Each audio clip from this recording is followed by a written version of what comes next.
Kakšna je udeležba do zdaj? Če ne povemo. Ne smete povedati, kaj pred 11 ne smete, ali kako? Tudi po 11. Tudi po 11 ne smete? Oh, no. Torej, zdaj ste rekli, da ne pričakujete nobenega. Tako vnete, ja ne vem, kaj ste? Mi nismo tega, mi pričakujemo volivce. Aha, redne volilce. Tudi izredne, samo se bodo prišli izredne. Dobro, okej.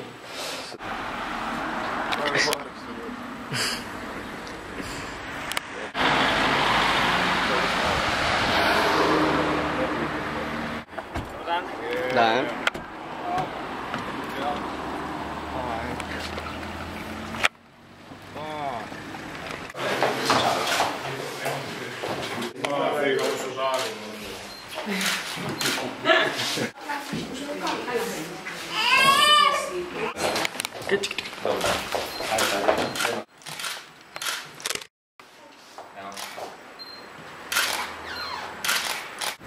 Bi lahko rekli, da želijo tudi v vladi vzpostaviti neko kreganje znotraj Primorske oziroma jo razpoloviti s tem, ko so predložili taka imena predvsem?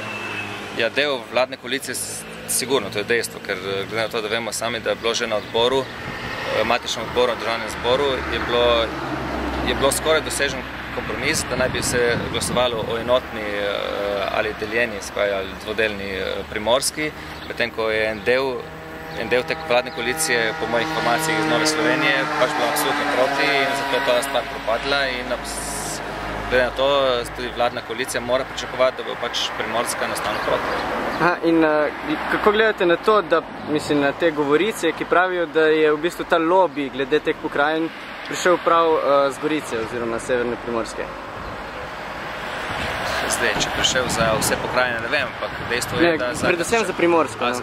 Za Primorsko to je res, to je sigurno, enostavno pač nekako vodijo neko kampanjo proti Kopru, kao da Koper ne sme biti center regije, ne vem, imajo pač neke svoje stvari v glavi in enostavno bi radi imeli svoje vrtičke, ampak z vrtičkarstvom sami vemo, da ni neke bodočnosti. Mi živimo v svetu globalizacije in iz vrtičkarstvom ne bo nič. Je pa res, da država kot sama, kot konglomerat, je pač preveč toga. Tu če tako majhna kot je naša, je pretoga enostavno, zato je treba regionalizirati, zato pa obstaja Evropa regij. In vi ste znani tudi po tem, da ko se vam zdi, ko pride do nekih nepravičnosti oziroma da se vam zdi, da so neke nepravičnosti, da radi tožite. Ukolikor bo Obalno-kraška regija slučajno sprejeta, kaj boste storili? Jaz moram povedati, da bolj so znani drugi, da tožijo mene. Jaz tožim pač, ko je nujno potrebno.